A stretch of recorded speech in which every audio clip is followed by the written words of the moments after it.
नमस्कार दोस्तों, मैं डॉक्टर अमित बत्रा। आज के सेशन में दोस्तों हम पढ़ेंगे दोहरी झिल्ली युक्त कोशिकांग। लास्ट सेशन के अंदर हमने दोहरी झिल्ली युक्त कोशिकांग देखे थे कोशिका विज्ञान के अंदर, जिसमें हमने माइटोकॉन्ड्रिया के बारे में पढ़ा था। आज हम बात करेंगे दोस्तों हरित लवक के बारे में। किसके बारे में बात करेंगे दोस्तों? हरित लवक के बारे में बात करेंगे। क्लोरोप्लास्ट जिसे हम कहते हैं, क्या कहते हैं दोस्तों? क्लोरोप्लास्ट जिसको हम कहते हैं। दोस्तों ये हरित लवक, सबसे पहले हम यहाँ इसकी ये बात करते हैं, कोशिका में पाए जाने वाला। क्या बात कर रहे हैं? कोशिका में पाया जाने वाला सबसे बड़ा कोशिकांग है, सबसे बड़े आकार का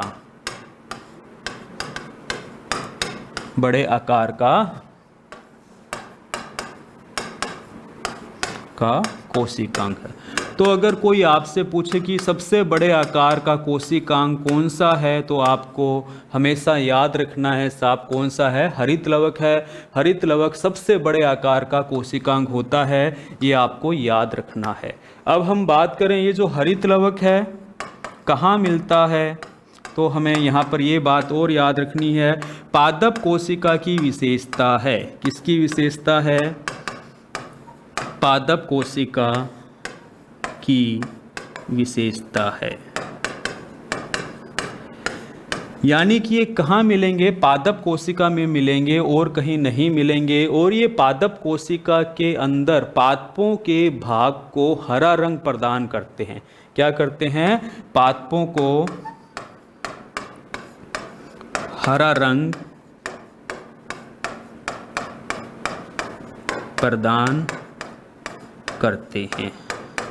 क्या कह रहा हूँ मैं आपको? पादपों के जो भी भाग हैं जो हरे रंग के हैं, तो हरा रंग किसके कारण होगा? हरित लवक के कारण होगा, क्लोरोप्लास्ट के कारण होगा। ये आपको अपने दिमाग में रखनी है बात। हम क्या बात कर रहे हैं यहाँ पे? ये जो हमारे पास हरित लवक है, ये सबसे बड़े आकार का कोशिकांग है, पादप कोशिका में मिलता है अर्थात जंतु कोशिका में नहीं मिलता, और पादपों को हरा रंग प्रदान करते हैं। फिर हम बात करें, ये हमारे पास कैसा है? दोहरी झिल्ली युक्त कोशिकांग है। कैसा है? दोहरी झिल्ली युक्त कोशिकांग है। झिल्ली युक्त कोशिकांग है। अब हम बात करें, ये दोहरी झिल्ली युक्त कोशिकांग है, यानी कि इसके चारों तरफ क्या है? दोहरे आवरण है, दोहरी झिल्ली युक्त होता है। फिर हम बात करें, ये जो काम करता है वो कार्य क्या है? प्रकाश संश्लेषण। क्या करता है? प्रकाश संश्लेषण करता है। क्या मतलब है प्रकाश संश्लेषण का? प्रकाश संश्लेषण का मतलब क्या होता है? सूर्य की प्रकाश ऊर्जा को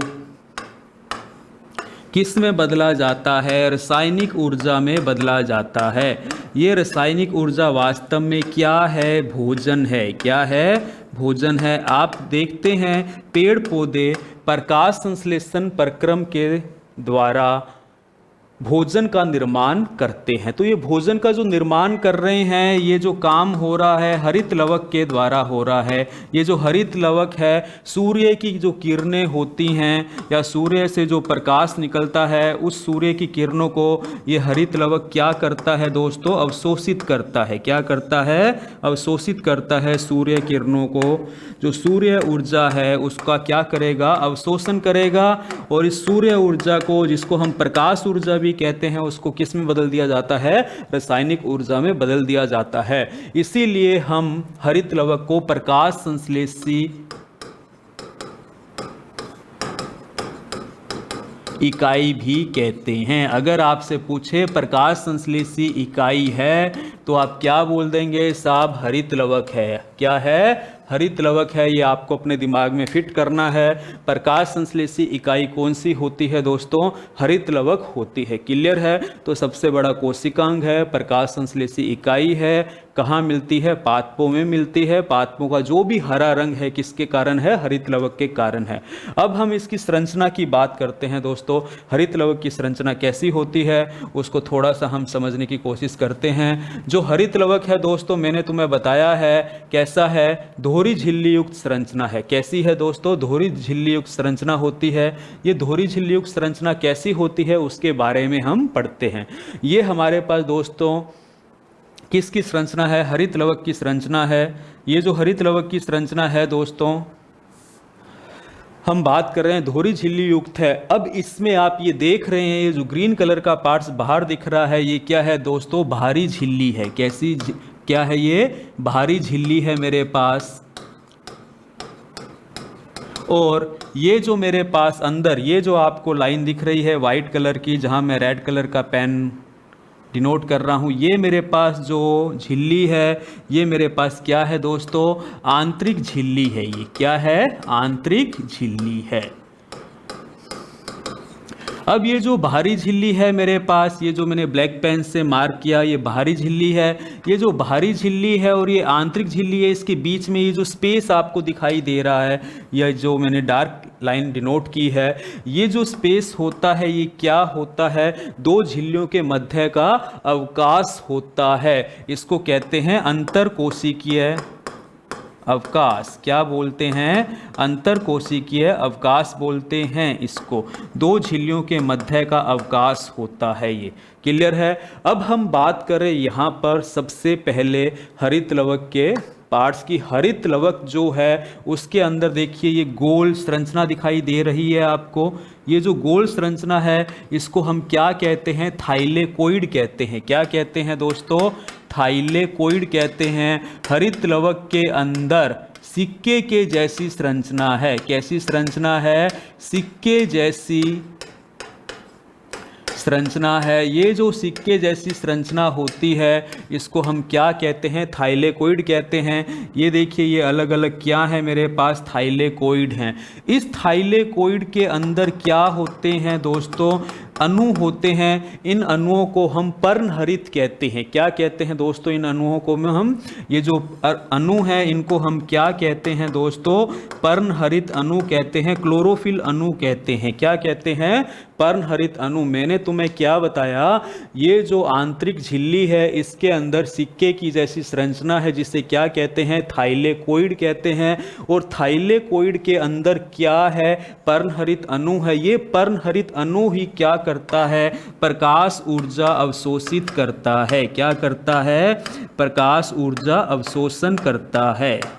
क्या करता है? प्रकाश ऊर्जा का अवशोषण करता है। ये आपको अपने दिमाग में रखना है।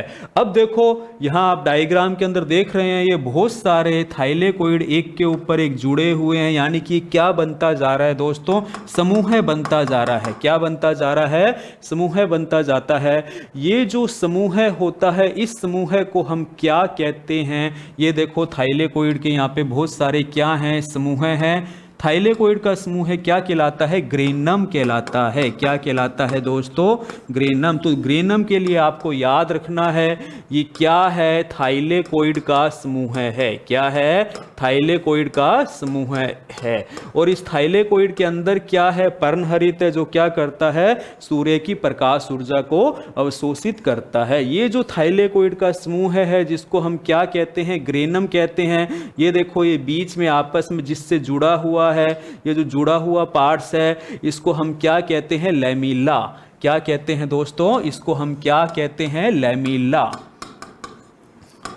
क्या कहते हैं? लैमेला कहा जाता है। इसको क्या कहा जाता है? लैमेला कहा जाता है। लैमेला के द्वारा ग्रेनम आपस में जुड़े होते हैं। तो ये ग्रेनम के अंदर क्या हो रहा है? प्रकाश ऊर्जा अवशोषित हो रही है।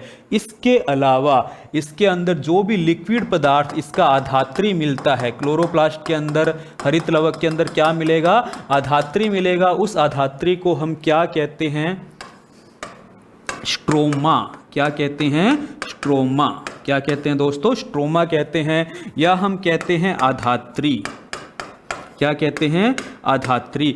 ये जो इसका लिक्विड पदार्थ है, या हम बात करें हरित लवक के अंदर जो लिक्विड पदार्थ है उसको हमने क्या कह दिया? आधात्री कह दिया है। ये आधात्री क्या कहलाती है? स्ट्रोमा कहलाती है। क्या कहलाती है? स्ट्रोमा कहलाती है। इस स्ट्रोमा के पास में क्या है? डीएनए भी होता है, आरएनए भी होता है, और क्या है? राइबोसोम भी होते हैं। और क्या होते हैं? राइबोसोम भी होते हैं। तो ये हमने किसकी संरचना देखी है? यहाँ पे हरित लवक की संरचना देखी है। मैं वापस रिपीट करता हूं, आप इसको समझने की कोशिश कीजिए। हरित लवक दोहरी झिल्ली युक्त कोशिकांग है, बाहरी झिल्ली और आंतरिक झिल्ली, बाहरी झिल्ली और आंतरिक झिल्ली। बाहरी झिल्ली और आंतरिक झिल्ली के बीच में ये जो स्थान होता है इसको हम क्या कहते हैं? अंतरकोशिकीय अवकाश कहते हैं। क्या कहते हैं? अंतरकोशिकीय अवकाश कहते हैं। ये जो आंतरिक झिल्ली होती है इसके अंदर सिक्के जैसी संरचना होती है। इस सिक्के जैसी संरचना को हम क्या कहते हैं? थाइलेकोइड कहते हैं। थाइलेकोइड क्या है? सिक्के जैसी संरचना है। इस थाइलेकोइड के अंदर क्या है? छोटे छोटे अणु पर्णहरित के हैं और ये पर्णहरित अणु प्रकाश ऊर्जा को क्या करता है? अवशोषित करता है। ये आपको अपने दिमाग में रखना है। अब हम बात करें, ये जो थाइलेकोइड है एक के ऊपर एक मिलकर बिल्डिंग जैसी संरचना बना लेते हैं। कैसी संरचना बना लेते हैं? बिल्डिंग जैसी संरचना बना लेते हैं, जिसे हम थाइलेकोइड का समूह कहते हैं। और ये समूह क्या कहलाता है? ग्रेनम कहलाता है।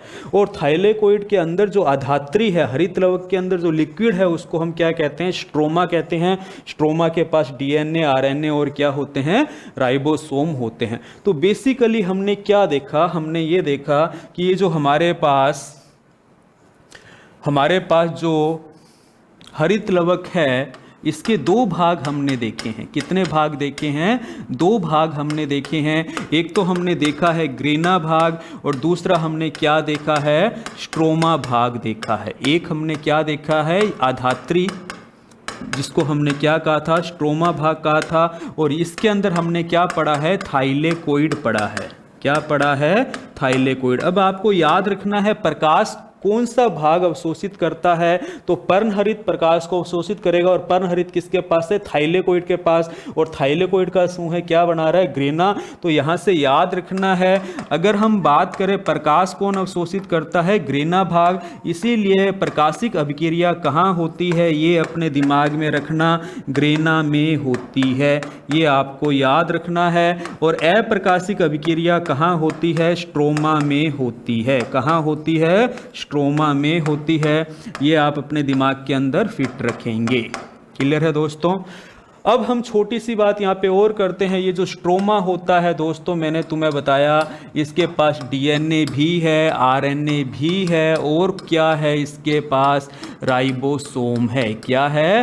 राइबोसोम है। अब इसके पास जो राइबोसोम होता है वो कैसा होता है? 70S प्रकार का होता है। कैसा होता है? 70S प्रकार का होता है। और जिसके पास ये तीनों चीजें हैं उसको हम कहते हैं अर्ध स्वायत्तशासी संरचना। क्या कहते हैं? अर्ध स्वायत्तशासी संरचना।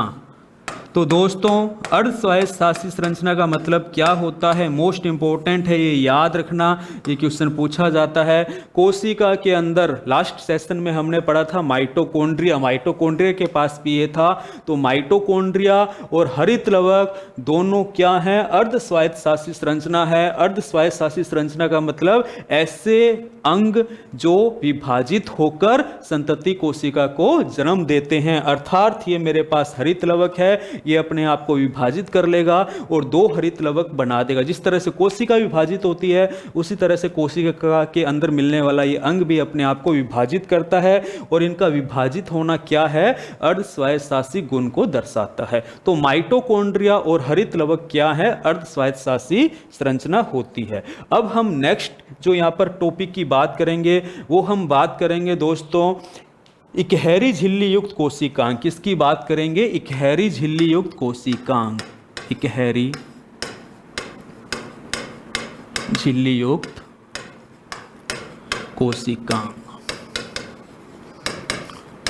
अभी तक हमने क्या बात की? दोहरी झिल्ली युक्त कोशिकांग की बात की। दोहरी झिल्ली युक्त कोशिकांग के अंदर हमने क्या पढ़ा है दोस्तों? हरित लवक और माइटोकॉन्ड्रिया के बारे में पढ़ा है। अब हम बात करेंगे इकहरी झिल्ली युक्त कोशिकांग, यानी कि इनके चारों तरफ क्या है? एक ही झिल्ली होती है। ये कौन कौन से कोशिकांग हैं दोस्तों? पहला है अंतःपर्दवी जालिका। पहला क्या है? अंतःपर्दवी जालिका, जिसको हम ER कहते हैं। क्या कहते हैं? ER, एंडोप्लाज्म रेटिकुलम के नाम से आप इसको जानते हैं। दूसरा हमारे पास है गोल्गी काय। क्या है? गोल्गी बॉडी या गोल्गी काय है। तीसरा हम इसके अंदर दोस्तों पढ़ेंगे लाइसोसोम। क्या पढ़ेंगे दोस्तों? लाइसोसोम। ये हमारे पास क्या है? एक गहरी झिल्ली कोशिकांग है। तो एक एक करके हम इन सभी की बात करते हैं। तो सबसे पहले हम बात करते हैं एंडोप्लाज्म रेटिकुलम की, अंतःप्रदवी जालिका की। किसकी बात करते हैं? अंतःप्रदवी जालिका की, जिसे हम एंडोप्लाज्म रेटिकुलम भी कहते हैं। सबसे पहले हम बात करें दोस्तों, इसके खोजकर्ता कौन है? इसके खोजकर्ता हैं पोर्टर। क्या नाम है? पोर्टर। ठीक है। अब हम बात करें, ये अंतःप्रदवी जालिका को कहा जाता है कोशिका का अंतःकंकाल। क्या कहा जाता है? कोशिका का अंतःकंकाल। जिस तरह से प्रकाश संश्लेषी इकाई किसको कहा जाता है? हरित लवक को कहा जाता है। कोशिका का ऊर्जा ग्रह किसको कहा जाता है? माइटोकॉन्ड्रिया को कहा जाता है। उसी तरह से कोशिका का अंतःकंकाल किससे कहते हैं? अंतःप्रदवी जालिका को कहते हैं। याद रखना, जिस तरह से हमारे शरीर के अंदर हड्डियां, बोन्स हमारा कंकाल बनाती हैं, उसी तरह से कोशिका के अंदर कंकाल कौन बनाता है? अंतःप्रदवी जालिका बनाती है। अब हमें एक पॉइंट ये याद रखना है, ये जो अंतःप्रदवी जालिका है केंद्रक की बाहरी झिल्ली पर स्थित रहती है। क्या बात कर रहा हूं? केंद्रक की बाहरी झिल्ली पर स्थित रहती है। हमें पता हो कि ये कहाँ होती है तो हम बता सके केंद्र की बाहरी झिल्ली पर उपस्थित रहती है। ये हमारे पास दोस्तों कोशिका है। इस कोशिका के अंदर ये केंद्रक है। इस केंद्रक के चारों तरफ क्या है? ये हमारे पास अंतःप्रदवी जालिका है। ये अंतःप्रदवी जालिका की क्या संरचना होती है, इसको हम समझने की कोशिश करते हैं आगे। तो ये हमारे पास जो अंतःप्रदवी जालिका है, इसका डायग्राम आप देख रहे हैं, अंतःप्रदवी जालिका का है। आप ये देख रहे हैं, ये मेरे पास क्या है? केंद्रक है। ये मेरे पास क्या है दोस्तों? केंद्रक है।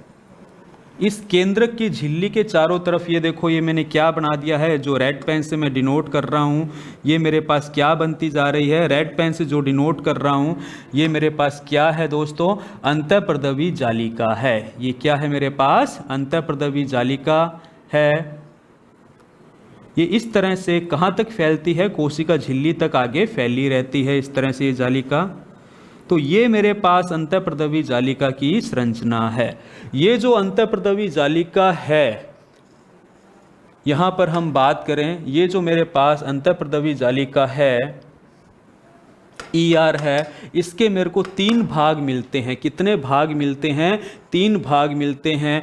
ये मेरे पास क्या है? शाखित भाग है इसका। कैसा भाग है दोस्तों? शाखित भाग होता है। शाखित भाग मेरे को किस रूप में मिलता है? सिस्टर्नी के रूप में मिलता है। किस रूप में मिलता है? सिस्टर्नी के रूप में मिलता है। ये मेरे पास क्या है दोस्तों? सिस्टर्नी है। ये क्या है मेरे पास? सिस्टर्नी भाग है। इसके अलावा दोस्तों मेरे पास ये किस रूप के अंदर मिलता है? नलिकाओं के रूप में मिलता है। किस रूप में मिलता है? नलिकाओं के रूप में भी मेरे को ये मिलता है। अब सिस्टर्नी और नलिका में क्या अंतर है, थोड़ी देर में अभी मैं बात करूंगा। और दूसरा मेरे पास इसका अशाखित भाग भी मिलता है। क्या मिलता है? अशाखित भाग भी मिलता है, जो मेरे पास किस रूप में होता है? वैक्यूल्स के रूप में वेसिकल्स के रूप में होता है, आशय के रूप में होता है। किस रूप में होता है? आशय के रूप में, जिसको हम वेसिकल्स कहते हैं। क्या कहते हैं? वेसिकल्स। देखिए इनके ये किनारे यहाँ से टूट जाते हैं, ये किनारे टूट कर यहाँ आ जाते हैं, या ये किनारे यहाँ टूट कर आ जाते हैं। तो ये मेरे पास क्या है? आशय भाग हैं जो टूट जाते हैं। क्या है? आशय भाग है जो टूट जाते हैं। अब हम यहाँ पर एक इंपॉर्टेंट बात करने जा रहे हैं, उसको समझने की कोशिश करना। आप ये देख रहे हैं, ये छोटे छोटे कण यहाँ पर दिखाई दे रहे हैं दोस्तों आपको। ये आपको छोटे छोटे कण दिखाई दे रहे हैं। ये कण किसके हैं दोस्तों? राइबोसोम के हैं। किसके हैं? राइबोसोम के हैं। अब आप देखेंगे ये राइबोसोम कहीं कहीं तो प्रेजेंट हैं और कहीं कहीं यहाँ पर कहीं पे भी राइबोसोम प्रेजेंट नहीं दिख रहे हैं। तो जहाँ जहाँ पर राइबोसोम प्रेजेंट है, मान लिया ये मेरे पास चिकनी सतह है और यहाँ पर अगर मैं कोई कण रख दूंगा तो ये क्या हो जाएगा, खुरदरी सतह हो जाएगी। तो अंतःप्रदवी जालिका का वो भाग जहाँ पर राइबोसोम उपस्थित होते हैं उसको हम क्या कहते हैं, खुरदरी अंतःप्रदवी जालिका कहते हैं। क्या कहते हैं, खुरदरी अंतःप्रदवी जालिका। क्या कहते हैं, खुरदरी अंतःप्रदवी जालिका उसको कहा जाता है। रफ एंडोप्लाज्म रेटिकुलम या इसको आस्तित है, आपको ये दिमाग में रखना है। जहां पर ये नहीं मिलेगी अपने को उसको हमने क्या कह दिया है, चिकनी अंतःप्रदवी जालिका। यहां पर ये मेरे पास क्या है, अंतःप्रदवी जालिका की सतह है, कहीं पे भी मेरे को क्या है वो नहीं मिल रही है राइबोसोम के पार्टिकल, तो इसको चिकनी अंतःप्रदवी जालिका कहते हैं। क्या कहते हैं, चिकनी अंतःप्रदवी जालिका कहते हैं। चिकनी का मतलब स्मूथ, इसको SER कहते हैं। यानी कि SCR के पास में राइबोसोम नहीं है, RER के पास में राइबोसोम है। RER का मतलब आपको RER नाम याद रखना है, हिंदी मीडियम स्टूडेंट्स क्वेश्चन आया हुआ है, ये जरूरी नहीं है वो ऐसे लिख के दे खुरदरी अंतःप्रदवी जालिका, इसीलिए मैं RER और SCR बोल रहा हूं बार बार। RER रफ और SCR स्मूथ। रफ और स्मूथ पार्टिकल्स ने क्या, वो पार्टिकल कौन से हैं, राइबोसोम है। तो अगर कोई आपसे पूछे सिस्टर्नी क्या होता है तो आप बोल देना साहब, रीट एग्जाम विद्यार्थी याद रखे जो सिस्टर्नी है वो कैसे होते हैं, RER होते हैं। यानी कि कैसे होंगे, RER होंगे। नलिकाओं की अगर आपसे बात करें तो वो कैसे होंगे, स्मूथ एंडोप्लाज्म रेटिकुलम होंगे। आस्ते की बात करें तो वो क्या होंगे, RER होंगे। रीट एग्जाम के विद्यार्थी सिर्फ ये पार्ट्स पढ़ें, बाकी सारे के सारे कांस्टेबल के विद्यार्थी हैं या पटवार के विद्यार्थी, रेलवे की जो तैयारी कर रहे हैं वो विद्यार्थी इस पार्ट्स को नहीं याद रखे काम चलेगा। लेकिन रीट विद्यार्थी लेवल सेकंड वाले वो बिल्कुल याद रखेंगे साखित भाग के अंदर सिस्टर्नी और नलिकाएं और आस्ते क्या है। सिस्टर्नी रफ है, यानी कि सिस्टर्नी के पास क्या है, राइबोसोम है, नलिकाओं के पास नहीं है, आस्ते के पास है। क्लियर है दोस्तों, ओके। अब हम यहाँ पे थोड़ी सी बात और करते हैं। जब इनके किनारे यहाँ से टूट जाते हैं, ये किनारे अलग हो जाते हैं, यहाँ से ये किनारे अलग हो जाते हैं, तो ये अलग होकर किनारे किस में बदलते हैं, लाइसोसोम में बदलते हैं। अंतःप्रदवी जालिका के किनारे टूटकर किस में बदल जाते हैं, लाइसोसोम में बदल जाते हैं। क्या होते हैं ये लाइसोसोम, उसकी हम बात करेंगे आगे। क्लियर है। अब हम बात करें आगे दोस्तों इसके कार्य की, किसकी बात करें, इसके कार्य की। अंतःप्रदवी जालिका के कार्य क्या है, ER के कार्य। तो मैंने तुम्हें पहले तो ये बताया कि मेरे पास एक है खुरदरी अंतःप्रदवी जालिका और एक है मेरे पास चिकनी अंतःप्रदवी जालिका। तो इनके कार्य की अगर हम बात करें, जो मेरे पास खुरदरी अंतःप्रदवी जालिका है उसका क्या कार्य होता है, उसका निर्माण है प्रोटीन संश्लेषण करना। क्या है, प्रोटीन संश्लेषण करना। फिर हम बात करें जो हमारे पास चिकनी अंतःप्रदवी जालिका है उसका कार्य क्या है, कार्बोहाइड्रेट व वसा का संश्लेषण करना। कार्बोहाइड्रेट व वसा का संश्लेषण करना। कार्बोहाइड्रेट व वसा का संश्लेषण करना किसका काम है, चिकनी अंतःप्रदवी जालिका का। और खुरदरी अंतःप्रदवी जालिका का काम क्या है, प्रोटीन संश्लेषण करना। अगर कोई आपसे कहे ER के क्या कार्य हैं तो आप बता सकते हैं साहब ये ER के तो सारे ही कार्य हैं, प्रोटीन वसा व कार्बोहाइड्रेट का संश्लेषण करना। तो आप अपने दिमाग में कंसेप्ट क्लियर रखें। अंतःप्रदवी जालिका क्या है, दो प्रकार की होती है। दो प्रकार क्यों कहा, क्योंकि खुरदरी जब बोला क्योंकि यहाँ पे राइबोसोम क्या है, उपस्थित हैं। और चिकनी क्यों बोला, क्योंकि यहाँ पे राइबोसोम क्या है, अनुपस्थित हैं। राइबोसोम यहाँ पर कैसे हैं, अनुपस्थित हैं। ये बात आपको अपने दिमाग में रखनी है। क्लियर है दोस्तों। तो ये पॉइंट्स आपको याद रखने हैं, इससे बाहर क्वेश्चन आपका नहीं जाने वाला है, दिमाग में रखें। ये हमने किसके बारे में पढ़ा, राइबोसोम के बारे में पढ़ा। अब हम आगे बात करते हैं गोल्गी बॉडी की। नेक्स्ट हम किसकी बात करते हैं, गोल्गी काय या गोल्गी बॉडी।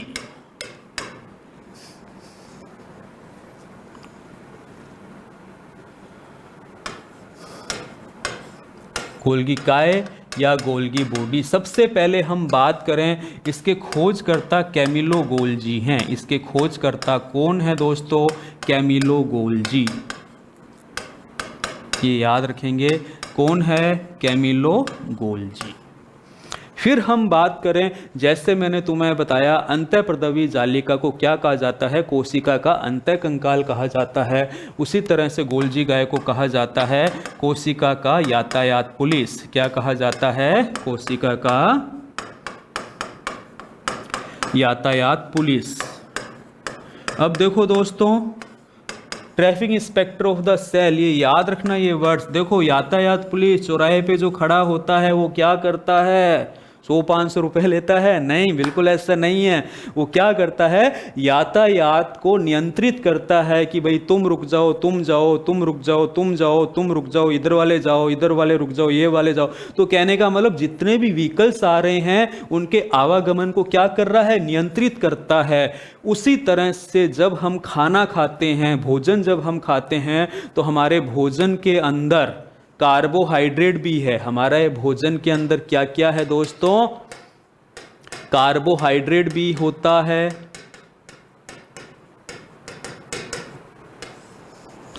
वसा भी होती है, प्रोटीन भी होते हैं। ये बहुत सारे हमारे भोजन के क्या हैं?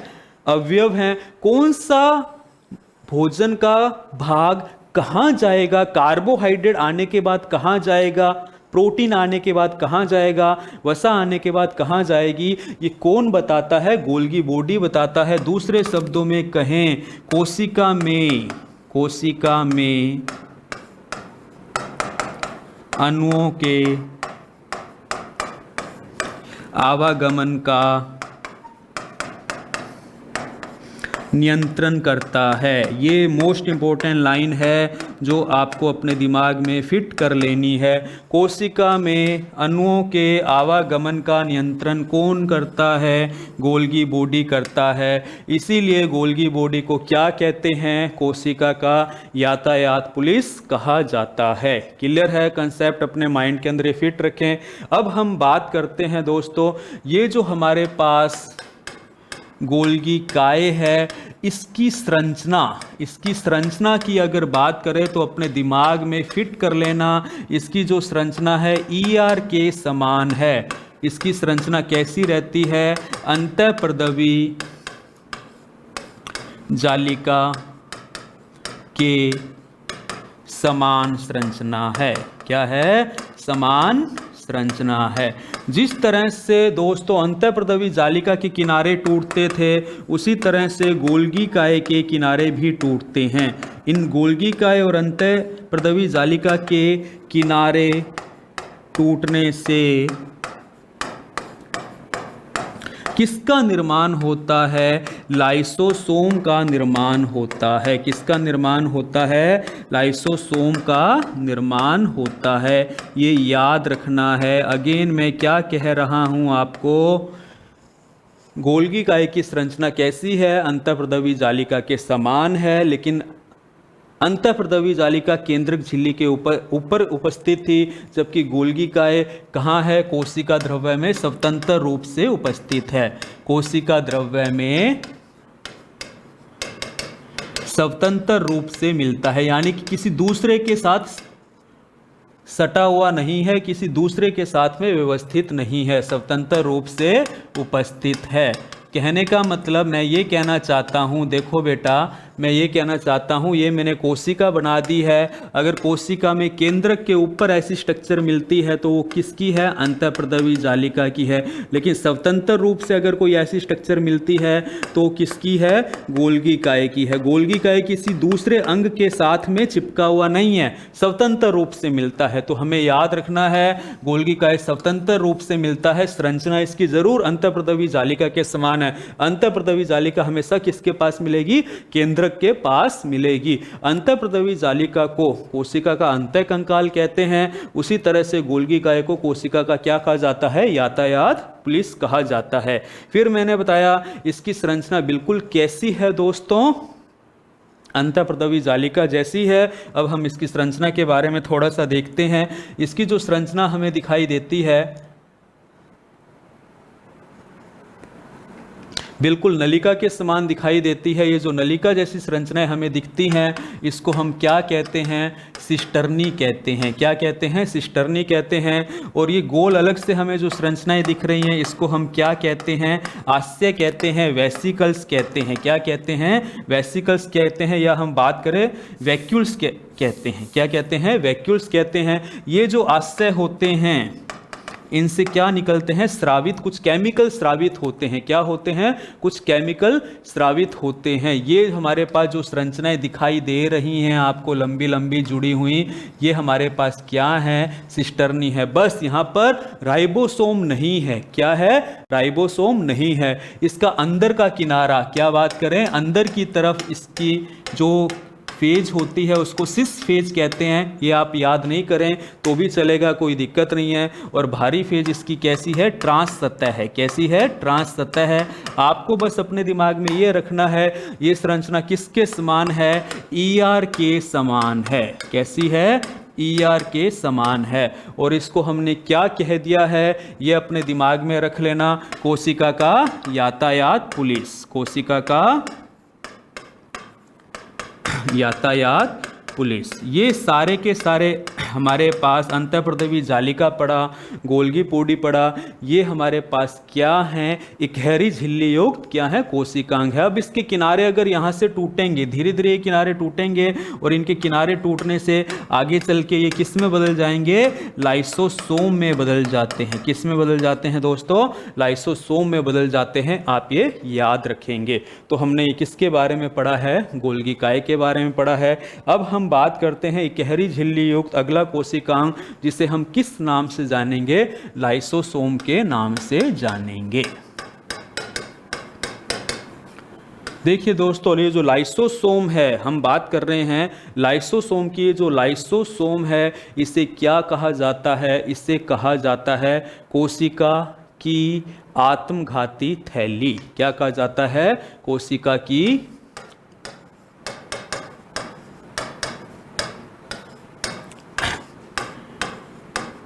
आत्मघाती थैली। इसे क्या कहा जाता है? कोशिका की आत्मघाती थैली कहा जाता है। क्योंकि ये कोशिका के अंदर क्या कर लेता है? अपनी आत्महत्या कर लेता है। क्यों आत्महत्या कर लेता है और क्यों वो हमारे लिए लाभदायक है, अभी हम थोड़ा सा इसको देखते हैं। सबसे पहले हम बात करें लाइसोसोम के जो खोज करता है, लाइसोसोम के जो खोज करता है वो कौन है? डी डुबे। कौन है? डी डुबे। कौन है? डी डुबे है। हम बात करते हैं ये जो लाइसोसोम है, इसका निर्माण किससे होता है? तो ऑलरेडी मैंने बता ही दिया, इसका निर्माण किससे होता है? इसका निर्माण होता है अंतःप्रदवी जालिका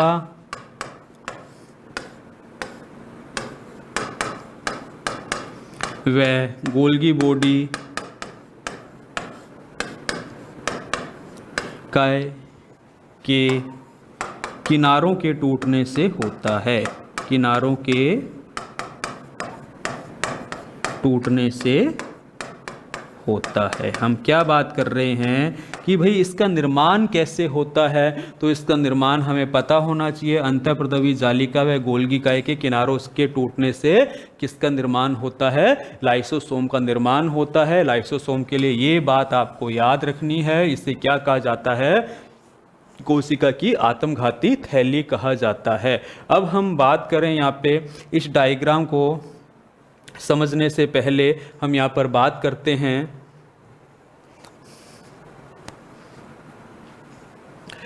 हम यहाँ पर बात करते हैं यहाँ पे, एक सेकंड दोस्तों,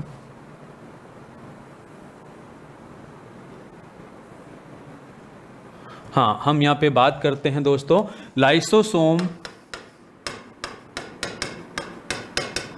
जो है, इसके पास लगभग 50 तरह के एंजाइम हैं। क्या हैं?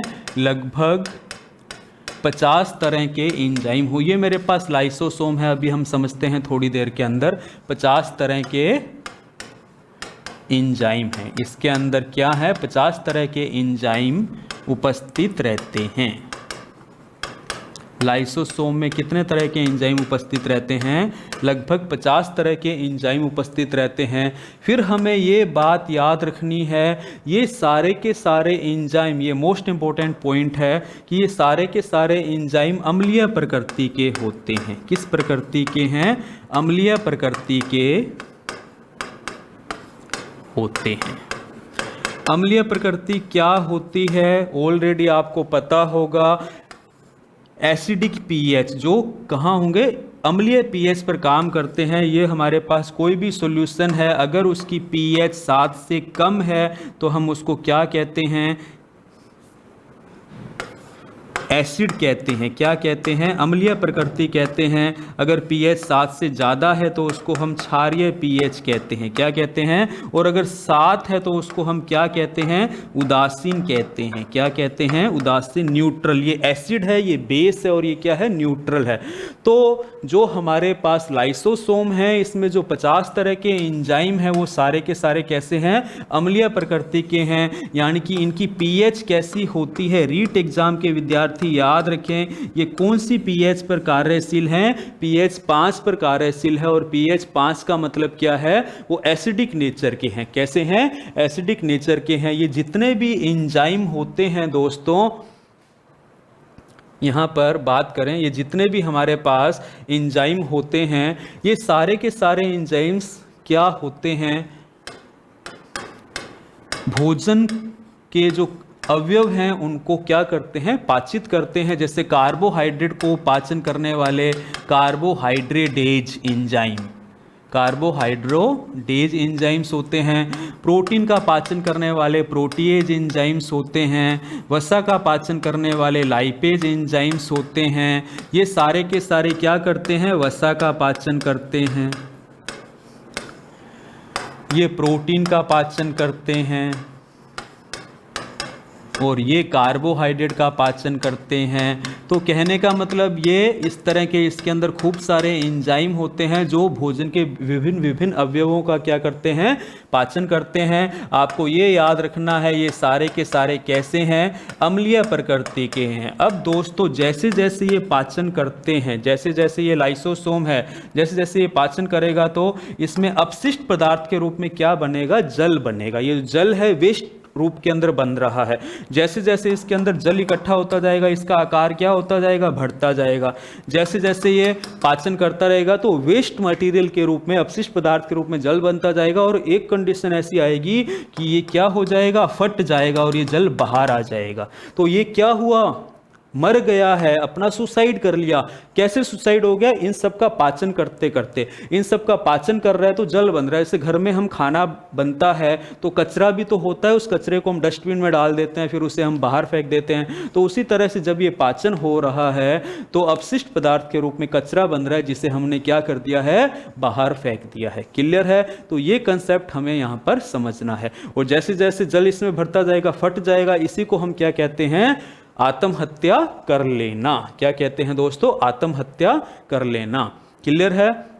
अब हम बात करें यहां पर इस सेल के अंदर, ये देखिए छोटे छोटे पॉइंट्स मैंने आपको दिखा रखे हैं। ये क्या है दोस्तों? लाइसोसोम है। क्या है? लाइसोसोम। ये कहां से टूट के बने हैं? ये क्या है मेरे पास? अंतःप्रदवी जाली, गोल्गी बॉडी है मेरे पास। क्या है? इन गोल्गी बॉडी के किनारे ही तो टूटे हैं। तो गोल्गी बॉडी के किनारे के टूटने से क्या बन गए हैं? लाइसोसोम बन गए हैं। क्या बन गए हैं?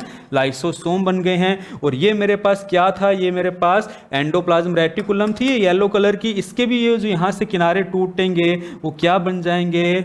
लाइसोसोम बन जाएंगे। तो जो गोल्गी बॉडी है और जो मेरे पास एंडोप्लाज्म रेटिकुलम है और ये मेरे पास क्या है? Golgi body. ये जो ग्रीन कलर का और ये जो येलो कलर का, इनके किनारे टूटने से क्या बनते हैं? ये लाइसोसोम बनते हैं। और लाइसोसोम को हम क्या कहते हैं? कोशिका की आत्मघाती थैली कहते हैं। अम्लीय पीएच पर ये सारे एंजाइम काम करते हैं। तो हमने अभी क्या देखा है? हमने ये देखा है दोहरी झिल्ली युक्त कोशिकांग कौन कौन से थे, किसका क्या क्या कार्य होता है, ये सब हमने पढ़े। इसमें से क्वेश्चन आते ही हैं, ये आप अपने दिमाग में फिट रखें। इकहरी झिल्ली युक्त कोशिकांग, अंतःप्रदवी जालिका, गोल्गी बॉडी और लाइसोसोम। दोहरी झिल्ली युक्त कोशिकांग हमने बात की किसकी? हरित लवक की। और कल हमने बात की थी माइटोकॉन्ड्रिया की। तो माइटोकॉन्ड्रिया और हरित लवक क्या है? धुरी झिल्ली युक्त कोशिकांग। सबसे बड़ा कोशिकांग कौन सा है? हरितलवक है। सब ने अपने अलग अलग नाम रखे हुए हैं। उसी तरह से दोस्तों हमने क्या पढ़ा है यहाँ पे? इकहरी झिल्ली युक्त कोशिकांग पढ़े। अब हम आगे बात करेंगे दोस्तों झिल्ली रहित ऑर्गन्स की। किसकी बात करेंगे? झिल्ली रहित कोशिकांग कौन से होते हैं। हम किसकी बात करेंगे? झिल्ली रहित कोशिकांग हमारे पास कौन कौन से होते हैं। तो झिल्ली रहित कोशिकांग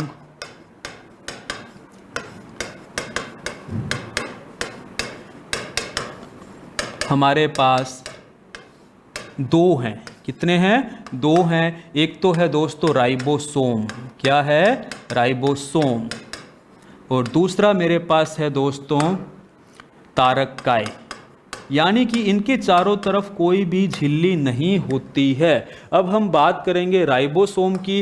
राइबोसोम ने अपने बहुत सारे नाम रखे हुए हैं। कोशिका में जितना भी प्रोटीन होता है वो कौन इकट्ठा करता है? राइबोसोम इकट्ठा करता है या राइबोसोम बनाता है। इसीलिए हम इसको क्या कहते हैं? प्रोटीन निर्माण के कल कारखाने कहते हैं। क्या कहते हैं? प्रोटीन निर्माण के कल कारखाने।